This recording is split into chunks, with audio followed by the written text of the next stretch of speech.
जय श्री कृष्णा, जय श्री राम, जय गौ माता, जय राधे श्याम। आप देख रहे हैं तुलसी तपोवन यूट्यूब चैनल और इस वीडियो में हम अक्षय तृतीया की महिमा का वर्णन कर रहे हैं। अक्षय तृतीया इतनी बड़ी महान क्यों है, जरूर सुनिएगा। भगवान बांके बिहारी जी महाराज का चरण दर्शन साल में एक बार होता है अक्षय तृतीया के दिन। बद्रीनाथ भगवान के कपाट खुलते हैं अक्षय तृतीया के दिन। और इतना ही नहीं, भगवान परशुराम जी का प्राकट्य हुआ है अक्षय तृतीया के दिन। योगाब तिथि है। सतयुग का आरंभ भी अक्षय तृतीया को ही हुआ था। श्रुतदेव ब्राह्मण ने बड़ी अद्भुत कथा सुनाई है। अक्षया तृतीया सते पक्षे च माधवे। माधव मास में यानी वैशाख मास में पड़ने वाली अक्षय तृतीया, इसका कितना बड़ा मातम्य है। देवान पितृमीनयस्तु कुर्यादिश तर्पणम तेनादीतम सतेनिष्ठान श्राद्ध शतम कृतम। किए गए श्राद्ध का 100 गुना फल मिलता है। जो मानव इस पुण्य तिथि के दिन देव पितृगण मुनिगर के उद्देश्य तर्पण करते हैं, उससे उसने समस्त अध्ययन समस्त यज्ञ प्राप्त कर लिया है, समझ लो। जो अक्षय तृतीया के दिन भगवान मधुसूदन की पूजा करके उनकी पुण्य कथा को श्रवण करते हैं, वह मुक्ति लाभ को प्राप्त होते हैं। इसमें कोई किसी भी प्रकार का संशय नहीं है। अक्षयाम तृतीया या तेन राम मुक्ति भागे न। अक्षय तृतीया मुक्ति को दे देती है। ये दानम ये कुर्वन्ति मधुत्पर प्रीतैश्वम तदक्षम फलवक्षेन मधुशासन शासनाद। वर्णन किया गया शुभ पुण्य तिथि पर देवता देव ऋषि पितृगण के लिए भी जिन्होंने दान किया है, मधुमास के बराबर नहीं, उनको अधिक मास के बराबर पुण्य फल प्राप्त हो जाता है। वर्णन किया है कि इस तृतीया के दिन देव ऋषि पितृ त्रिलोक्य को तृप्त करते हैं। हे नपसादुल, यह अक्षय तृतीया कैसे विख्यात हुई, इसके बारे में मैं तुम्हें बताता हूँ। वो कहते हैं, पुरा पुरंदरस्यासीद मुदस्य बलिनाशः देवानश दैत्यानां द्वंद्व युद्ध मतभूत होता। पूर्व काल में बलि के साथ देवताओं का युद्ध हुआ। बलि राजा एवं देवराज के बीच में इतना युद्ध हुआ कि जिसमें राजा बलि परास्त हो गए।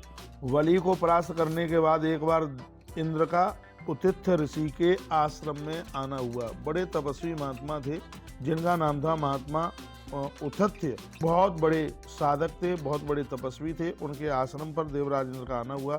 इंद्र ने देखा कि उतिथ्य की पत्नी गर्भवती है, वह धीरे धीरे चल रही थी। तब इन्होंने देखा तो उनके कंकड़ों की ध्वनि सुन करके इंद्र के मन में कुछ उसके प्रति ऐसा आकर्षण हुआ। और इतना ही नहीं कि उसको देख करके वो दीर्घ श्वासें छोड़ने लगे।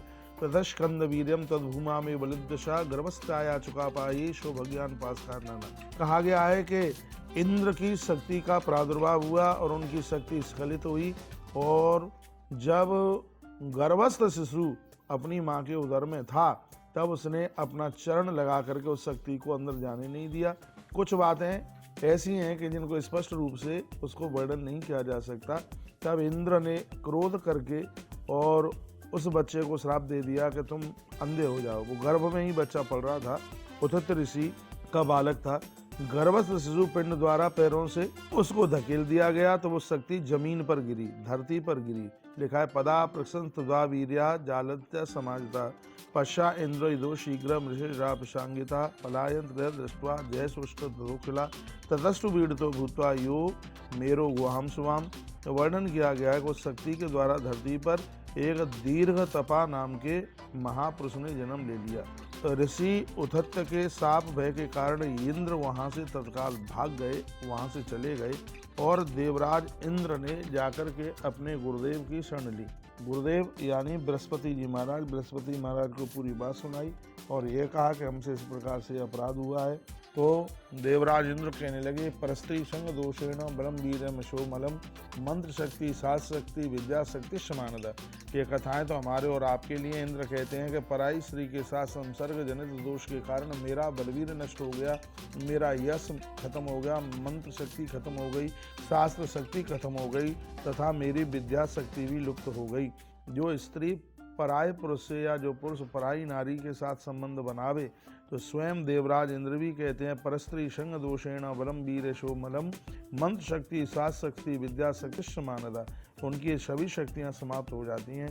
हे मानव, मेरी शक्ति जब नष्ट हुई तब से मैं मौन धारण करके गिरकंदराओं में निवास कर रहा हूँ। हे आचार्य देव, हे गुरुदेव, कैसे भी मेरा कल्याण कीजिए। मैं आपसे परामर्श मांगने के लिए आया हूँ, मुझे क्या करना चाहिए। उस समय देवगुरु बृहस्पति ने देवगणों के साथ बड़े करुणापूर्वक ये वाक्य कहा। बृहस्पति ने कहा, मासो वैशाख नामायम प्रियो वही मधु गाचना सर्वास्त्र दिया पुण्याम मासे सन माधव प्रिय। वो कहते हैं कि भगवान को अतिशय प्रिय लगने वाला महीना है। बृहस्पति जी ने कहा कि उसको मधुसूदन को प्रिय लगने वाला उसे बैसाख मास के नाम से जाना जाता है। माधव प्रिय इस बैसाख में समस्त तिथियां अत्यंत पवित्र है। क्या कहा?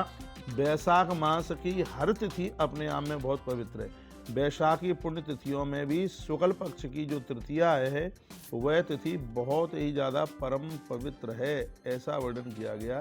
तृतीयाश्च महात्म्यां भाग्य युक्तो अमरावती।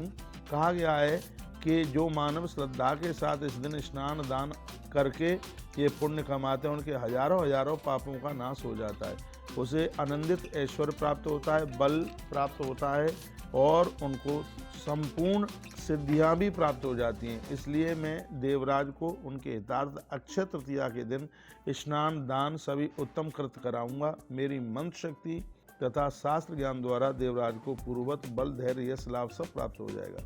देवगुरु ने यह विचार करके सुरराज देवराज इंद्र को वैशाखी अक्षय तृतीया के दिन भुक्ति मुक्ति फलप्रद हरि के प्रिय धर्म कार्य को कराया। इस पुण्य के प्रभाव से इंद्र को पूर्ववत बल वीर धैर्य सभी शक्ति प्राप्त हो गई। उनका परस्त्री संसर्ग हुआ था वह दोष भी समाप्त हो गया।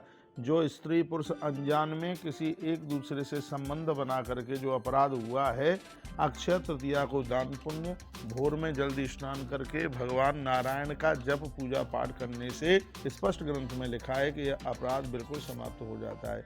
देवराज ऐसे निष्कुलस हो गए, जैसे ऐसे मुक्त हो गए पाप से जैसे राहु से चंद्रमा मुक्त हो गया हो। वे देवगढ़ के बीच वासुदेव ऐसे शोभित होने लगे। अक्षय तृतीया के प्रभाव से उनको पुनः सौभाग्य लाभ हो गया। अपना खोया हुआ ऐश्वर्य उन्होंने प्राप्त कर लिया। उन्होंने देवगढ़ों के साथ होकर दैत्यों को पराजित किया। वह पुनः अमरावती में प्रविष्ट हुए और उनको सब कुछ प्राप्त हुआ। तृतीया याश महात्म्यात् भाग्य युक्तो अमरावती विवेश विवही सार्धम शंख तूर्यादिनिश्मणि। आकाश से शंखत ध्वनि होने लगी। अन्य देवगढ़ भी इंद्र की आज्ञा लेकर अपने अपने घर को निवास करने लगे। असुरों की पराजय इसमें हुई है। देवताओं को यज्ञ का भाग मिला। पितृगण अति प्रसन्न हुए। तब से लेकर के आज तक यह वैशाख शुक्ल तृतीया त्रिलोक्य में अक्षय मानी गई है। इस दिन जो भी दान पुण्य कुछ भी किया जाता है वह अक्षय पुण्य देता है। त्रिलोक्य प्रसिद्ध अक्षय तृतीया देव पितृगण ऋषिगणों को भी बहुत प्रसन्न करती है।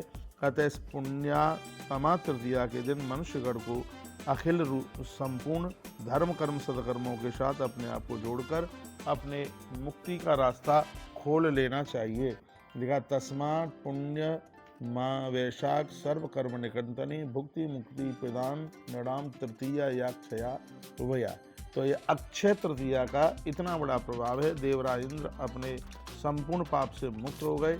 इसलिए वैशाख मास में अक्षय तृतीया 10 तारीख को चल करके आ रही है। अगली वीडियो में मैं उसके मुहूर्त इत्यादि भी मैं आपको बताऊंगा किस तरीके से उसमें पूजा होगी। इस अक्षय तृतीया की कथा को आप जरूर सुनिएगा। मोबाइल चालू करके रख लेना जिस समय पूजा पाठ करो। और ये हमने आपको अक्षय तृतीया की जो कथा सुनाई है तो ताप प्रताप संताप को सबको समाप्त करती है।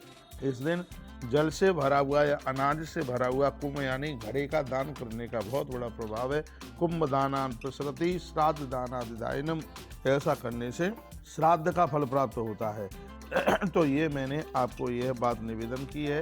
तो ये वीडियो आप आगे जरूर भेजिएगा जिससे और भी लोग इससे लाभान्वित हो सकें। बहुत बहुत धन्यवाद वीडियो पूरा सुनने के लिए। जय श्री कृष्ण, जय श्री राम, जय गौ माता, जय राधे श्याम।